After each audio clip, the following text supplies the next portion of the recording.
Bueno, entonces el tema de hoy es el sistema motor. Es un tema medio denso en el libro, pero pues ahorita se van a dar cuenta que no es más que la repetidera de la repetidera.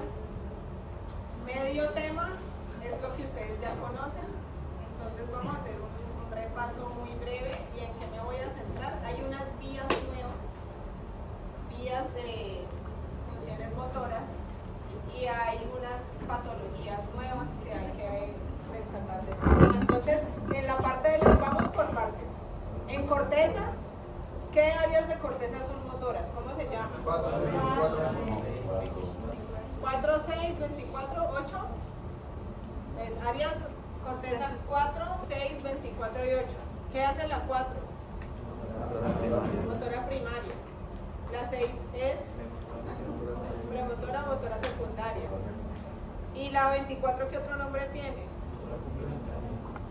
Ok. ¿Y qué les dice eso? Músculo de tronco.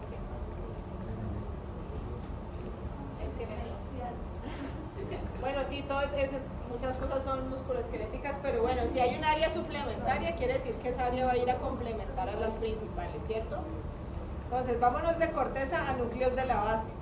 ¿Qué núcleos de la base son motores? Putamen, dijeron por ahí. ¿Qué otro? Caudado un poquito, mentira, sí. ¿El tálamo tiene componente motor? O sea, filtración. Releva información motora, está incluido ahí. Me voy a bajar a tallo. En el tallo, ¿qué núcleos son importantes en la parte motora? Núcleos rojos. Hay pares. ¿Cuáles pares?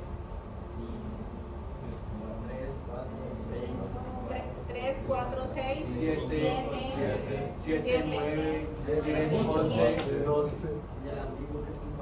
Ajá. Entonces, mis chicos, todo esto, miren que ya lo vieron, preguntas muy puntuales. Vamos a verlo acá, pero vamos a rescatar es qué va conectado con qué, de qué se encarga. ¿Qué tipos de movimientos hay, por ejemplo? De lo que han visto en neuro. Diacocinesia, eso hace parte de qué tipo de movimientos. Alternantes. Bueno, tiene muchas clasificaciones. ¿Y ese es un movimiento fino o grueso? Fino. ¿Qué otro tipo de cosas están relacionadas con el movimiento? El tono. El tono muscular.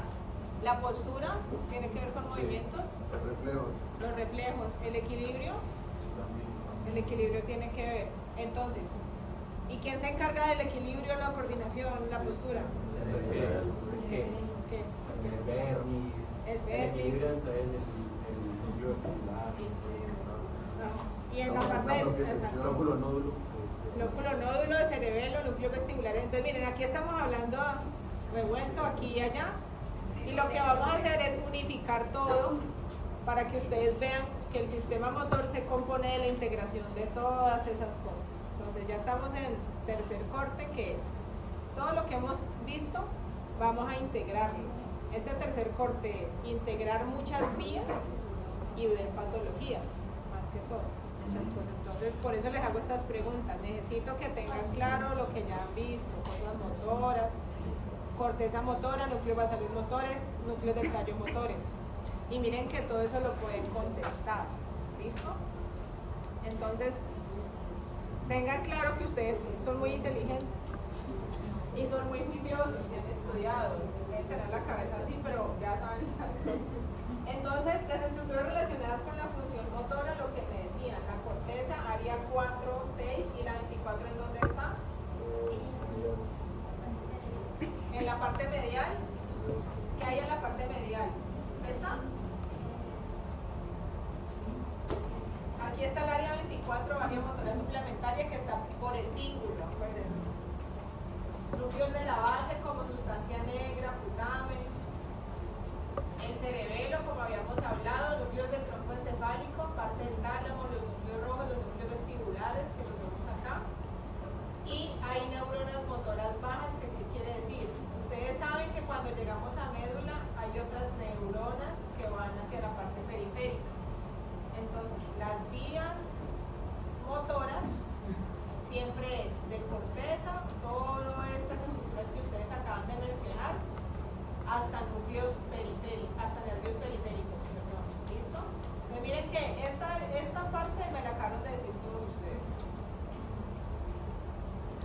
función motora que tiene, me dijeron reflejos.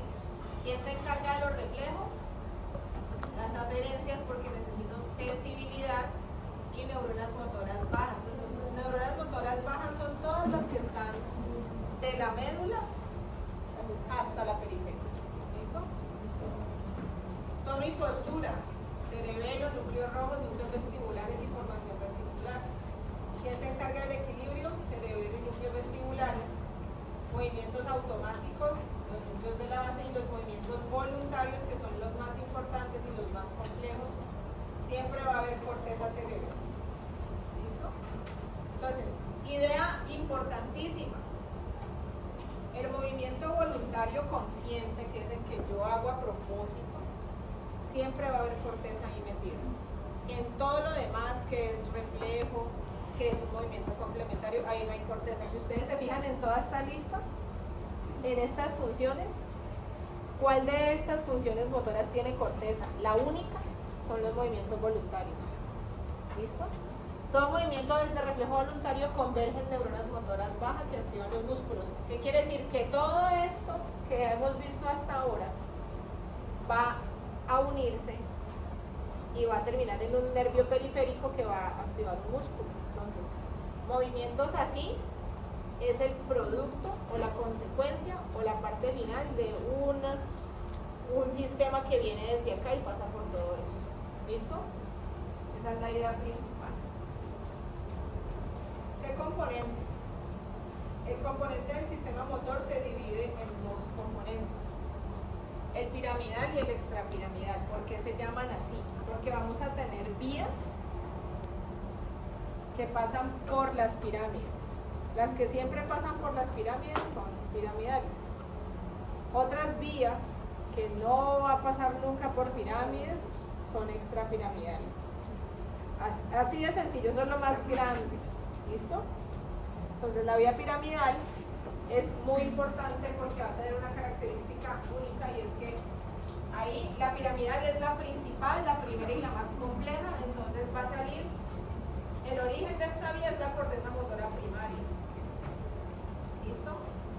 Esto que ustedes ven acá en rojo, esta vía va a pasar por encéfalo. En algunos casos la vía puede pasar por núcleos de la base, en otros no, eso lo vemos más adelante. Pero que me interesa acá que ustedes sepan que va a ser un tracto córtico espinal. El tracto córtico espinal es sinónimo de vía piramidal y siempre va a converger en las pirámides. Y a nivel de las pirámides, pues pregunta que les hice a los otros chicos. ¿Alguien se acuerda la decusación de las pirámides? ¿Es total? No. 80 y 20. Entonces, ahí, eso ya se sabe cómo se decusa la vía piramidal. ¿Listo? Con la decusación de las pirámides, entonces la vía piramidal siempre va a ser contralateral. ¿Listo? Entonces, siempre sale de corteza, pasa por partes del tallo hasta las pirámides, y en las pirámides se decusa y sigue bajando. Entonces, la vía piramidal se va a encargar de movimientos voluntarios, rápidos y finos de estructuras distales. ¿Qué quiere decir eso? Yo, para coger un lapicero y empezar a escribir, esto es una cosa muy compleja, ¿sí? Para yo hacer un movimiento así de complejo, necesito que quien regule ese movimiento sea igual de complejo. Por eso el área 4, la corteza, que es lo más supremo, lo más complejo, me va a coordinar los movimientos distales. Entonces, la vía piramidal es la que se encarga del movimiento voluntario, que es el movimiento principal, y de los movimientos distales. Distales es todo lo que yo haga con el pie y con la mano. ¿Listo? Entonces, la vía piramidal es la principal, y por eso es que me va, como es tan compleja, pues me va a regular lo que es complejo. Y la participación predominante es cortical. Les decía yo que todo lo que ustedes vean acá en negrilla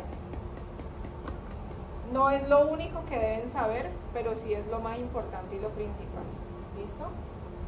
Entonces, ¿qué me interesa que sepan? Que la vía piramidal es la principal, que tiene regulación de la corteza, que regula movimientos distales y voluntarios, y que pasa por las pirámides. todo esto está acá. El componente extrapiramidal son todas las vías que no pasan por pirámides. ¿Listo? Entonces, si ustedes les dan a describir una vía y ven que allí no hay pirámide por ningún lado, pero es una vía motora, pues ya saben que ya es extrapiramidal. ¿Qué función tiene? La parte extrapiramidal complementa a la piramidal.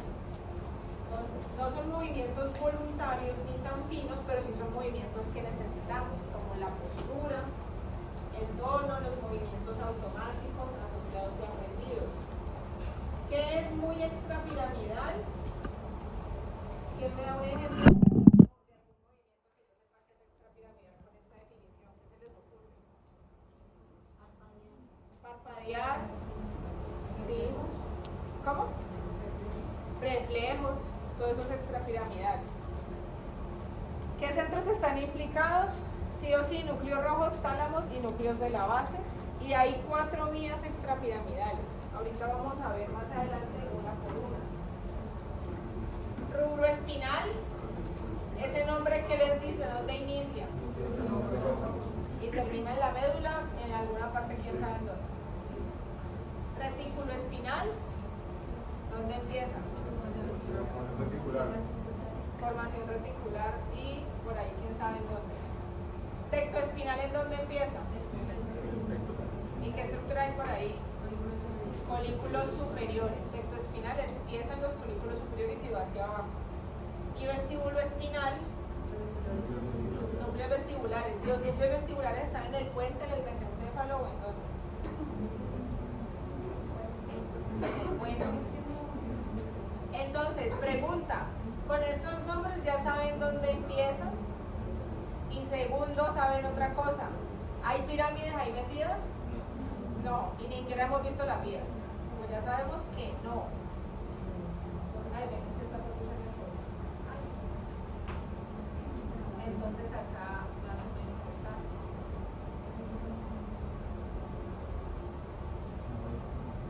Vía rubro espinal empiezan los núcleos rojos, la vemos acá de rojito, luego la vemos en detalle, retículo espinal en negro, tecto espinal, no se ve aquí, así. Y la vestíbulo espinal es la que ven acá. ¿Listo? Estructuras corticales motoras y hacia dónde proyectan. Recordemos, área 4, área 6 y área 24. La 4 siempre va a ser ejecución directa de los movimientos, todo lo que sea voluntario. La 6 que es secundaria, planificación y coordinación. Y la motora suplementaria es coordinación y movimientos aprendidos. ¿Listo? Entonces, ¿a dónde van a proyectar? Todas estas áreas van a tener una proyección. ¿Usted alcanza?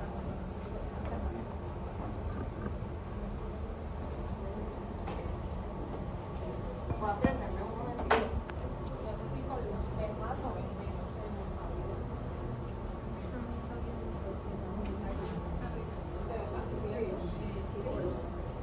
Entonces, básicamente lo que voy a hablar es que yo tengo acá un corte coronal de cerebro. Bueno, muy feo. Y aquí está el tallo. Entonces, área 4, área 6 y área 24 por acá. Entonces, el área 4 me va a proyectar hacia médula espinal. El área 6 hacia formación reticular, que es más o menos por acá. El área 24, pues hacia varias cosas, núcleos pontinos, médula.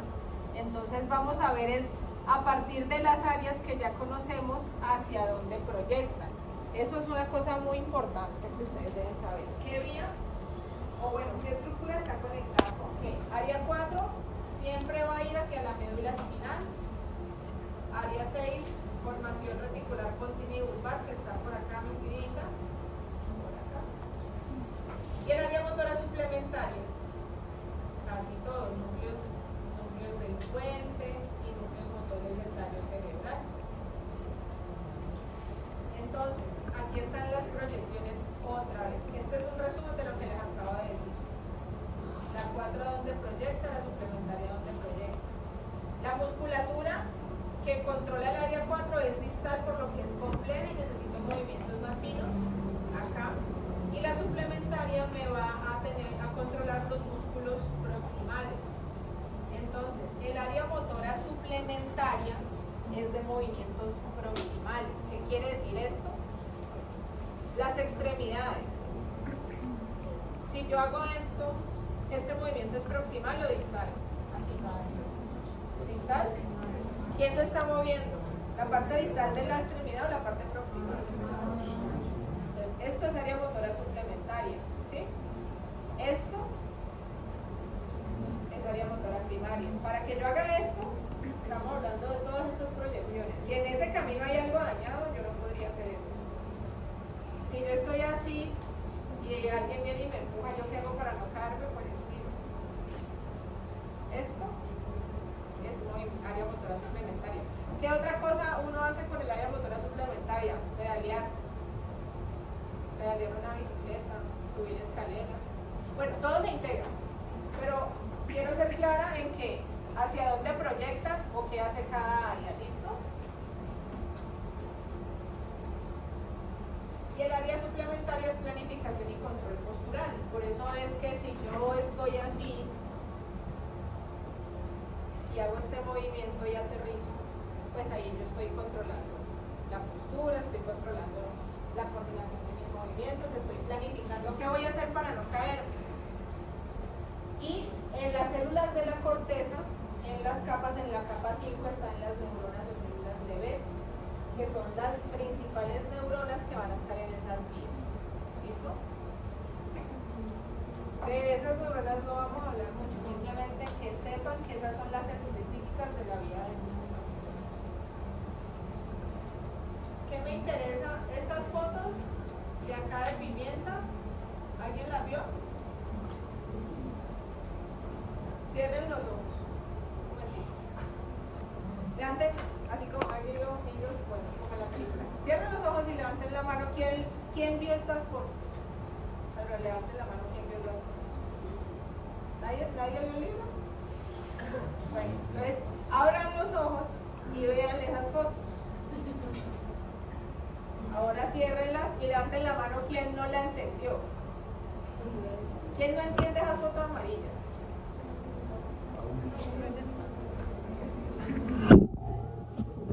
Yo hace una semana que estaba haciendo la clase.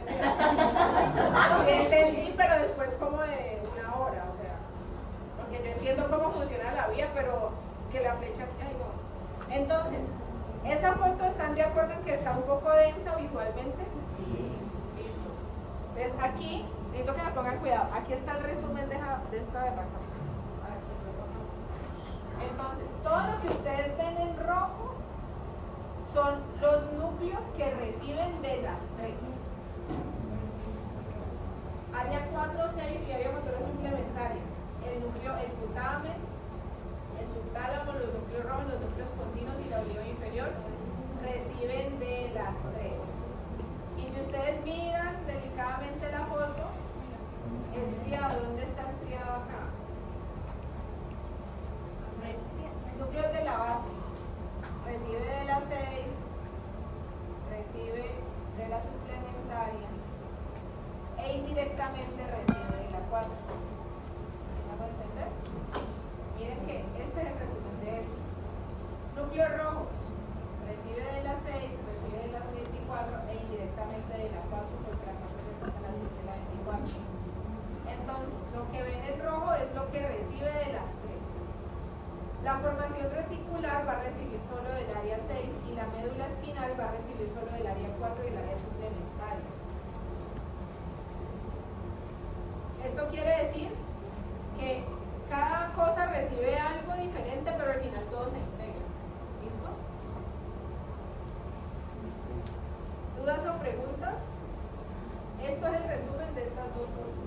Profe, pero entonces en anterior, si la otra. ¿Esta? Sí. Digamos, si la médula espinal recibe del área 4 y el área suplementaria, ¿por qué no recibiría indirectamente también del área 6 y la 4 demandaban núcleos de la base porque era Ahorita vamos a ver eso. Ahorita hay unas vías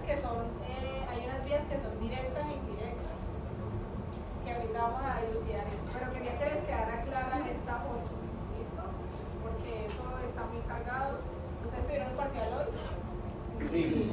Sí. Nos comieron. No sé, bueno.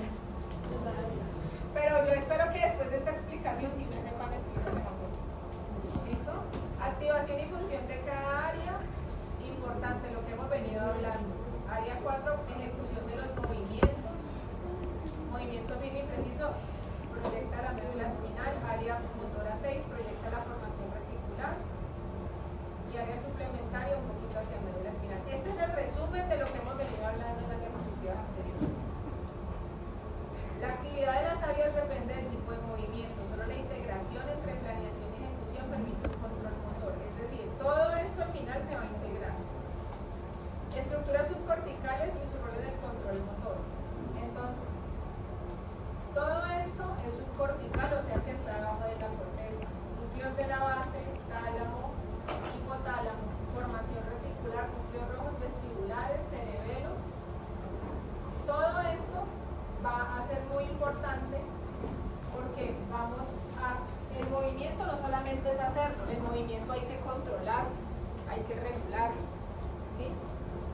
El movimiento hay que definirlo. Entonces habíamos hecho un ejemplo muy chévere ahorita.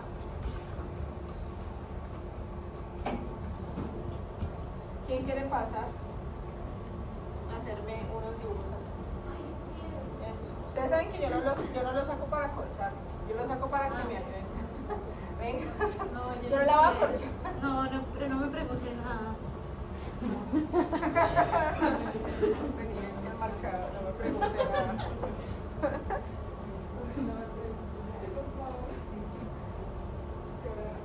Listo. Sofía. Sofía dibuja en el tablero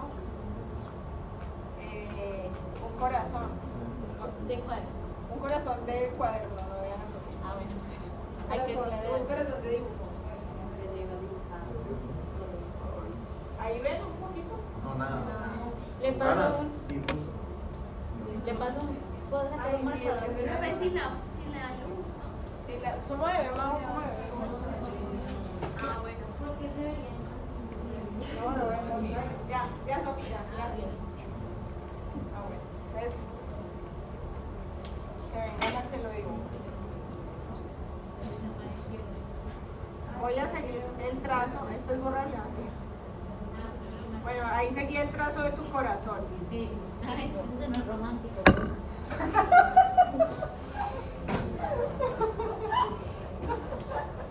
Lo peor es que sí. Luego ya tiene la presión. Ahí seguí. Qué mal.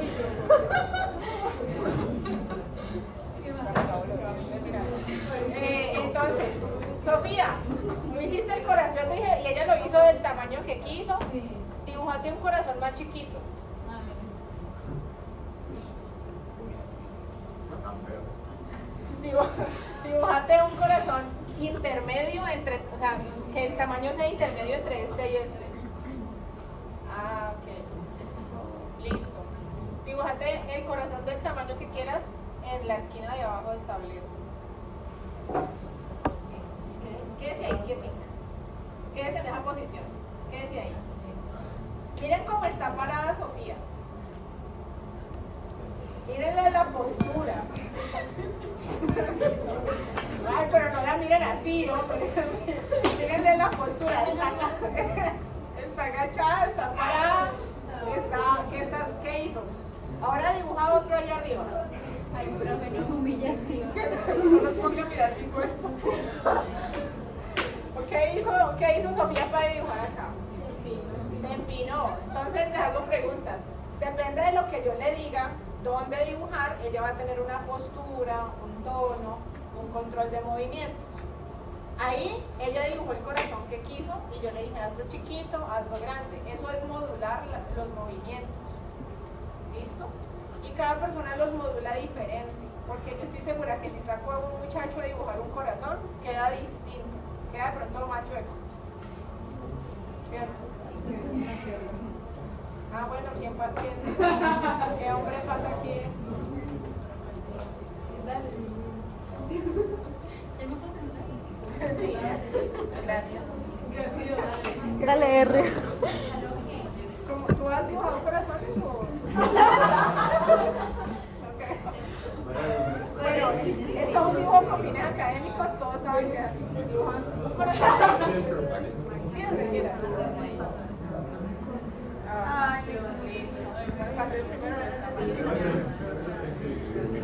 presenta. Ah, gracias. Entonces miren la diferencia en la forma. Acá él no cerró las líneas, acá sí un poquito más. Entonces miren que todo el mundo modula diferente los movimientos. En el salón pasado yo dibujé una flor así y la chica que salió la dibujó así. Yo le dije dibuje una flor y la hizo así. Entonces cada quien modula diferente. ¿A qué voy con esto? Que para yo poder definir qué movimientos, si los hago grandes, pequeños, si hago una forma alargada, una forma redonda, todo eso es modular el movimiento. Ahí habla de funciones motoras moduladas, es decir, una cosa es yo ejecutar un movimiento e iniciar un movimiento y otra es cómo lo voy a hacer. ¿Listo? Entonces, ¿cómo lo voy a hacer? Es la modulación. No participan directamente en la iniciación del movimiento, pero sí cómo se hace. Por eso influye el tono muscular, por eso regulo la postura y por eso mantengo el equilibrio. Porque Sofía, que es bien chiquitica, se tuvo que empinar hasta acá. ¿Por qué no te caíste cuando estabas haciendo esto? ¿Estabas preocupada por tu equilibrio? No mucho. Y yo digo que lo dibujé allá. Siempre fuera una silla. Entonces, digamos que tú tienes que regular todo eso. Estas son las estructuras que van a estar en la parte de quién es esto. ¿Quién me lo pasó? ¿Este me lo pasó? Vamos a para nadie más.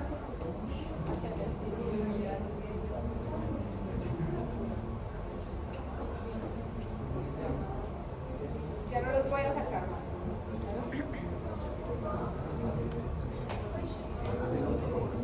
Con silencio.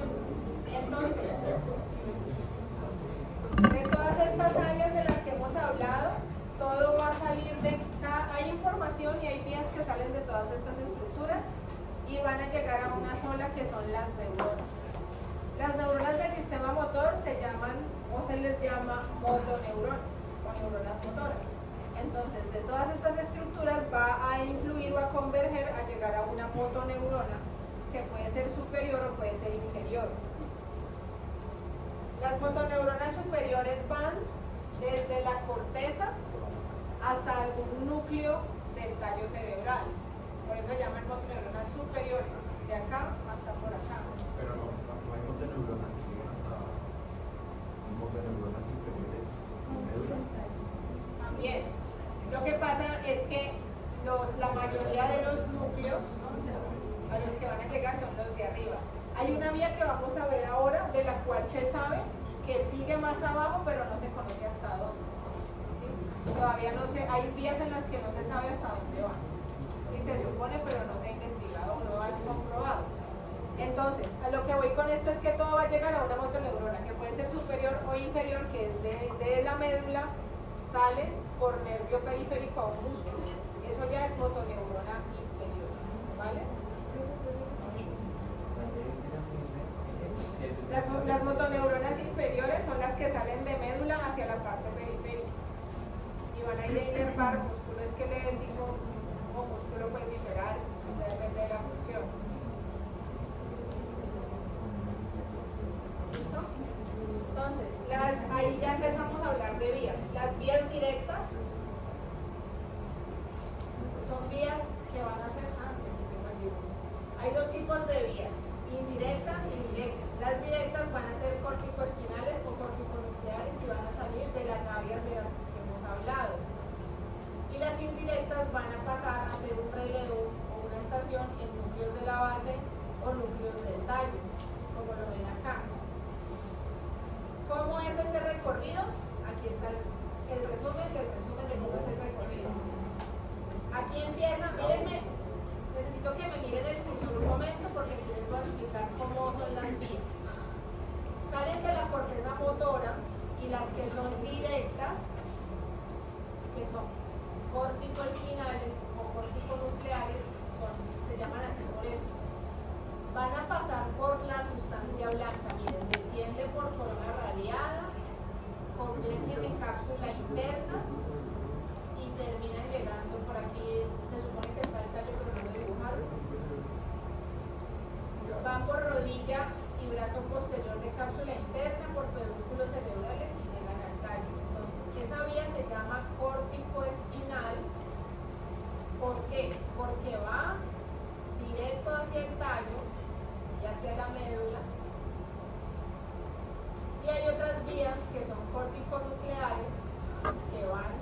directas porque van de punto A a punto B.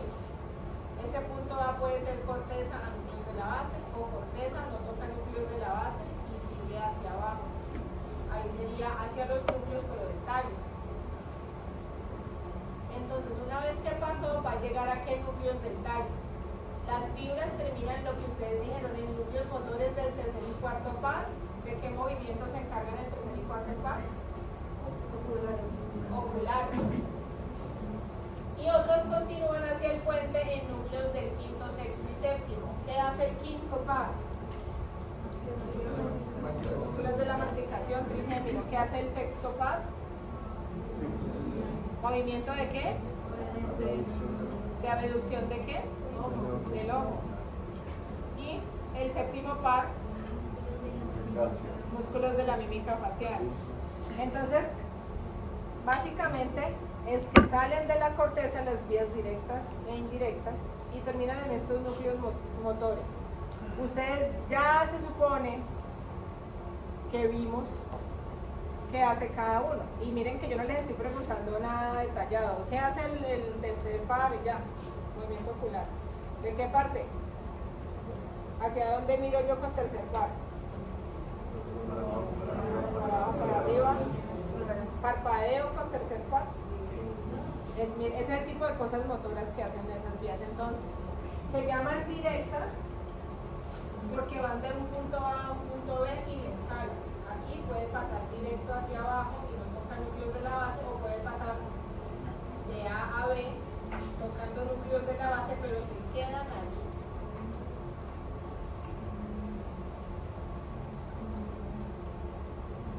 Y las vías indirectas son las que, listo, tengo una vía que va hacia el tallo, pero primero me va a hacer un relevo en tálamo, en putamen, en caudado, y luego sigue derecho.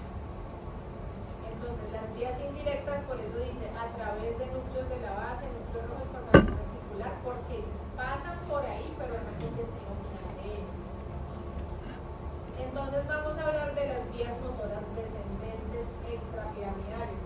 Entonces, ¿por qué las puse de primeras? Porque son un poquito más complicadas.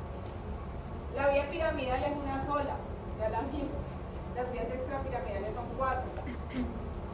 Entonces, aquí les dejo el resumen de todo. ¿Cuál es? Aquí la vía espinal es esta que ustedes ven en rojo.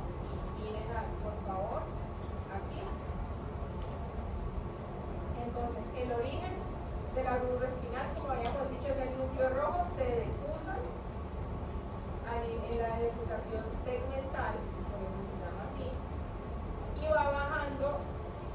El mesencéfalo pasa por el disco medial, por cerca de los tractos rubro-olivares y núcleo reticulado lateral, que es así a grandes rasgos el camino que traza la vía rubroespinal, que va por cordón lateral.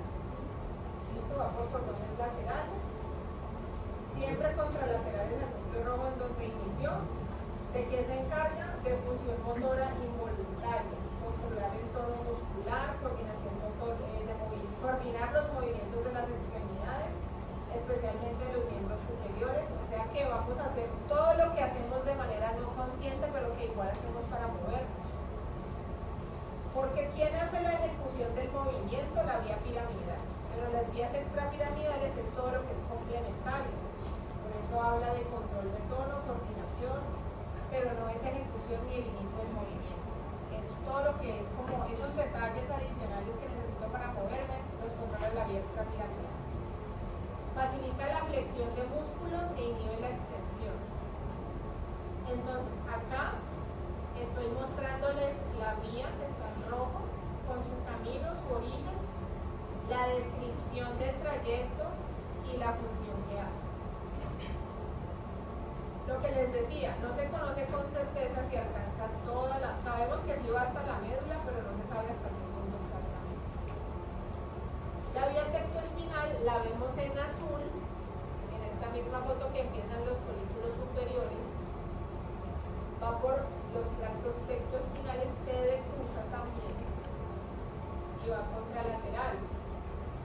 Trayecto desciende por toda vía medial y llega más arriba de la mano. ¿Qué quiere decir? Que la vía tectoespinal solamente va a tener vía hasta los segmentos cervicales de la médula.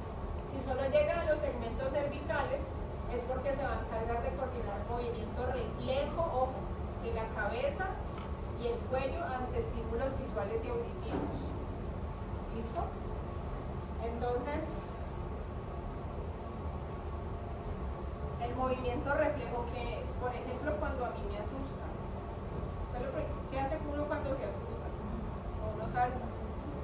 Imagínense uno dormido y llegan y me ponen acá una alarma. Eso es lo primero que voy a hacer. Es un movimiento reflejo. Porque una cosa es que a mí me digan, miren para allá y yo mire para allá. Entonces, hay que saber diferenciar. Si yo les hago una pregunta de examen y les pongo movimiento reflejo, no es una cáscara, es que si ustedes no diferencian que el tectoespinal es de movimiento reflejo, entonces no se saben el tectoespinal. Por ende, el que no contesta la pregunta, pues no alcanzó el objetivo de aprendizaje. Entonces, movimientos reflejos de la cabeza y cuello con estímulos visuales o auditivos. Entonces, ¿qué tal que ustedes estén ahí conversando? Que el ejemplo de siempre, saquen una hoja, todo el mundo voltea a mirar a mi amigo. Es una forma de, es un poquito reflejo ya, porque ya saquen una hoja es señal de peligro. ¿Cierto? ¿Dudas del tectoespinal? Ahí les dejo el resumen. Lo que está aquí es lo del libro, lo que está aquí es lo que deben saber y lo que está aquí es lo que yo voy a preguntar. Lo que deben saber. La tercera vía, la vestibuloespinal, que la vemos acá, la estoy señalando. Empieza en los núcleos vestibulares de ambos lados, solo que en este ejemplo la pusieron solo de un lado. Y va a ir por parte, ustedes recuerden que todo lo que es núcleo vestibular va a sacar dos colitas. Una del mismo lado, que es la que vemos acá, y otra que no se ve, que es del lado contrario. Entonces, la vía vestibuloespinal va a tener dos trayectos. El lateral, que es el que vemos acá, que es de los más importantes, va hacia neuronas motoras del asta anterior de la médula, por eso aterriza aquí, esta es la parte anterior. Y la parte medial, que no la vemos, tiene proyecciones bilaterales, o sea que se van para allá, pero son en menor medida. ¿De qué se encarga la parte vestibuloespinal? Regular el equilibrio y tonos de músculos antigravitatorios. ¿Cuál es un ejemplo de un tono de músculo antigravitatorio? Por ejemplo, cuando yo estoy caminando en una... ¿Quién hacía esto de niño? ¿Quién se subía en una cerca, en un andamio? El gastrocnem. ¿Y qué hacían para no caerse? ¿Uno hace esto? O uno como que... Pero eso tiene una expresión física. Claro. Voy a ver qué pasa si alzo el pie. Y la mamá, no, se va a caer. Y uno ahí, feliz. Entonces, esa regulación de músculos se llaman antigravitatorios porque son los que yo trato como de equilibrar y de luchar contra la gravedad. Esa regulación la hace la vía vestibuloespinal. En otras palabras, es la vía que me regula lo que hemos hablado desde hace rato del equilibrio, de la coordinación. La retículo espinal, no, esta no se ve acá, sale de la formación reticular continua y vulvar, o sea, más o menos por acá, hasta las astas anteriores de la médula, y me va a regular postura y tono muscular y coordinación de movimientos automáticos. Esa vía reticuloespinal, ¿de quién recibe? De todos estos, corteza premotora, núcleos de la base, folículos, sustancia negra y colaterales de apretones espinotalámicas. A mí me hubiera encantado poner una foto de esa vía, pero por Dios santo no la encuentro. Toca dibujarla, o si alguien la encuentra, compártamela. En todos los libros describen muy hermoso las vías, el inicio y todo, pero no encuentro todo eso. ¿Lo puedes retroceder un poquito?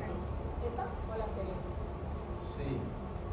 Sí, sino que es que el libro menciona que el fascículo reticuloespinal continuo sí se encarga de la acción excitatoria de los músculos extensores, justo para la postura muscular.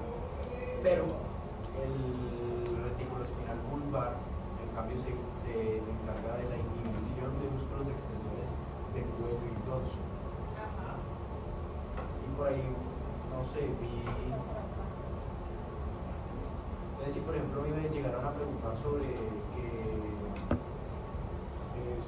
una persona que tiene algún reflejo y me ponen el bulbo espinal, pues literal un reflejo como activo, ¿cierto? Como que a uno se le va la cabeza y uno, para alzarla, uno usaría entonces el vulvar, uno usaría el confino, no el vulvar, o se usarían ambos, o sea, el vulvar mientras uno hace el y el confino para hacer eso.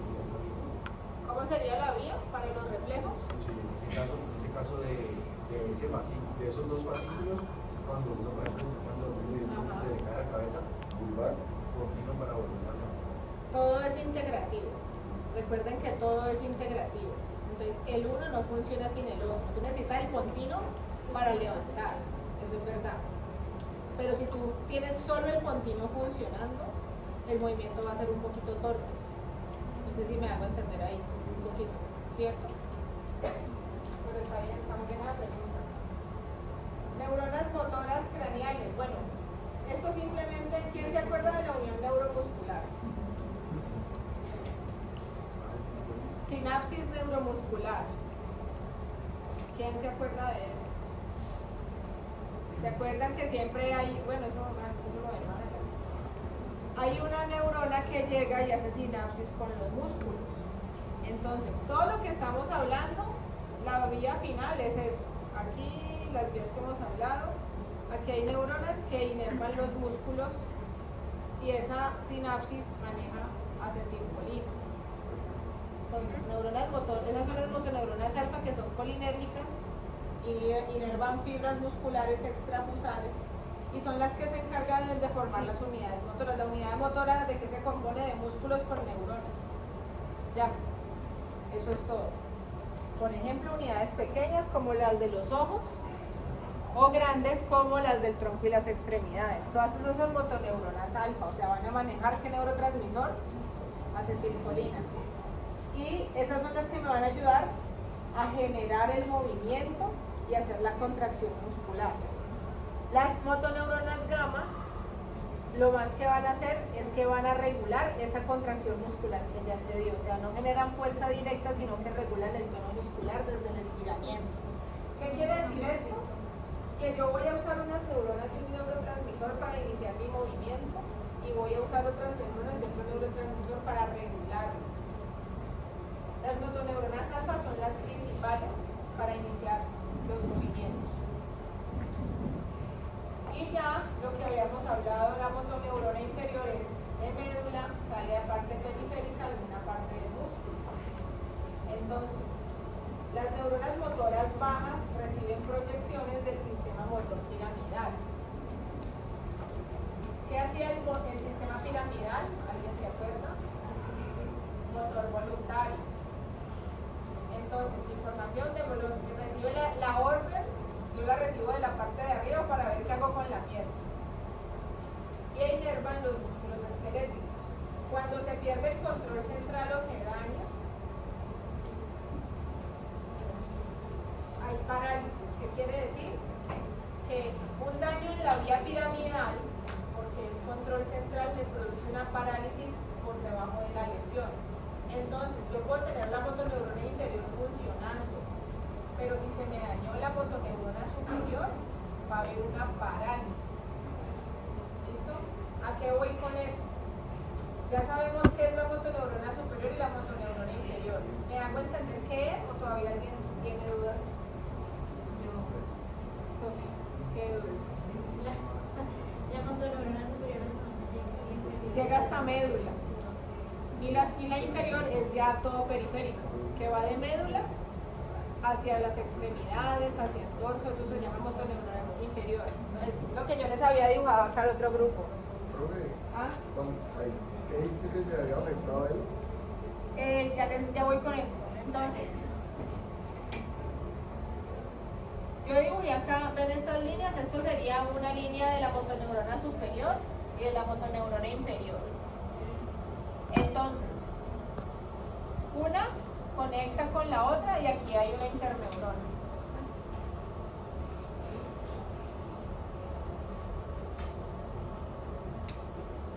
Si yo tengo un daño aquí, el daño en la superior, les pregunto, ¿eso va a afectar las funciones de la inferior? Sí, porque no tiene de quién recibir. La inferior siempre le recibe a la superior, no va a tener de quién recibir. Pero eso allá. No, ahí está mal, eso está mal, ahí ya se los corrí. Mírenme, ves acá. Ahorita vamos a hablar de qué manifestaciones son las que ocurren, pero necesito que entiendan esto. Si hay un daño en la superior, la inferior va a tener una función alterada.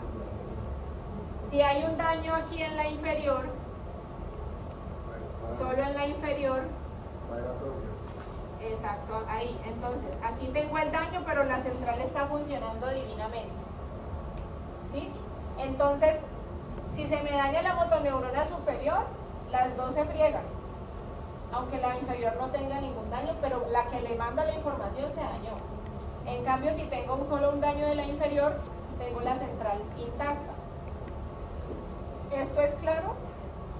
Sí, esto ya es algo que ustedes han visto. O sea, lo que se daña arriba, daña lo de abajo. Entonces, esto está quemado. Entonces, ¿qué pasa cuando yo me daño la motoneurona superior y cuando me daño la motoneurona inferior?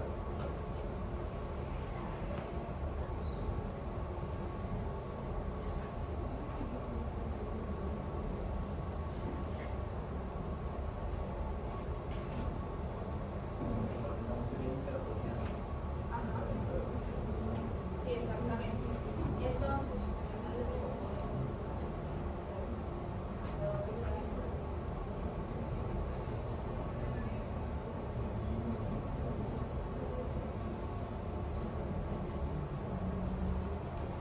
Entonces, ¿qué pasa cuando se me daña la motoneurona superior? La mnemotecnia es muy sencilla. Motoneurona superior, recuerden que todo es corteza, de ahí sale la motoneurona superior, todo para arriba, quiere decir que todo, los reflejos van a ser hiperreflexia, el tono hipertonía, la masa muscular está conservada y signos de Babinski y de Hoffman están presentes. El síndrome o la lesión de la motoneurona inferior es todo para abajo. Lo que les decía, sale del asta anterior de la médula y todo se va hiporreflexia o arreflexia, hipotonía o atonía y atrofia de los músculos. Y los reflejos de Babinski y Hoffman no están. Entonces, motoneurona superior, todo se eleva y los reflejos están presentes, y motoneurona inferior, todo se cae y los reflejos están ausentes. ¿Soy clara con esto? Ya. Entonces, ¿qué vamos a ver en los síndromes de las motoneuronas? Que es importante que yo mire el tono muscular, los reflejos y los signos de Babinski y de Hoffman. Si yo tengo un caso con estos tres parámetros, ya sé que me están hablando de motoneuronas. Si están elevados o disminuidos, ahí yo miro si es superior o inferior. Pero esos son los tres parámetros para el síndrome de una motoneurona. Entonces, el síndrome de la motoneurona superior y el de la motoneurona inferior, sí o sí, ¿qué pasó?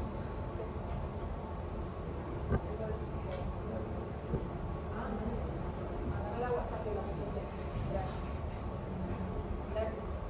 Entonces, esto sí o sí va a salir en casos clínicos de lo que los estudios que tienen que hacer. ¿Listo? Y ya hablando de las lesiones de la vía piramidal, pues la vía piramidal se puede dañar en cualquier lado, en corteza, en núcleos, en tallo. Y las manifestaciones son pérdida de los movimientos finos voluntarios, porque recuerden que todo lo fino, lo distal, lo específico, lo complejo es piramidal. Y alteración en la integración motora voluntaria. La respuesta exagerada, o sea, hiperreflexia. Aquí están los sitios posibles de la lesión, se los puse aquí en rojo: corteza, núcleos de la base o sustancia blanca, los núcleos motores de bulbo y de puente. Y la lesión de la que la vía piramidal, las lesiones van a producir una parálisis completa. Ojo que esto es clave, lo repito. Las lesiones de la vía piramidal van a producir una parálisis completa. Las lesiones de las vías extrapiramidales no causan parálisis, pero sí alteración en los movimientos anormales, incoordinación motora o alteraciones en la ejecución. Ambas van a actuar sobre motoneuronas bajas. Entonces, ¿qué puntos clave? Diferenciar no solo la anatomía, sino las funciones de la vía piramidal y la extrapiramidal.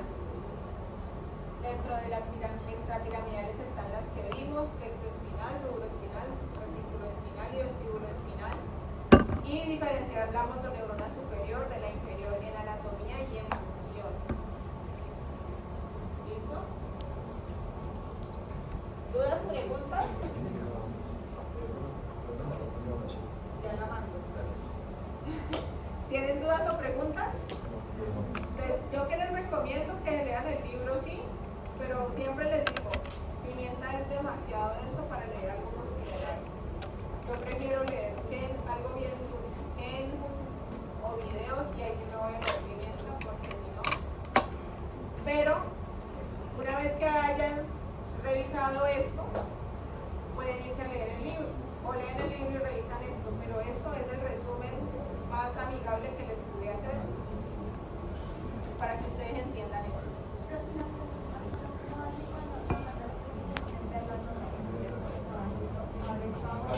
Toca abrir PowerPoint. O sea, si tú la ves como proyección, como en el celular, no te sale, pero tú te sales.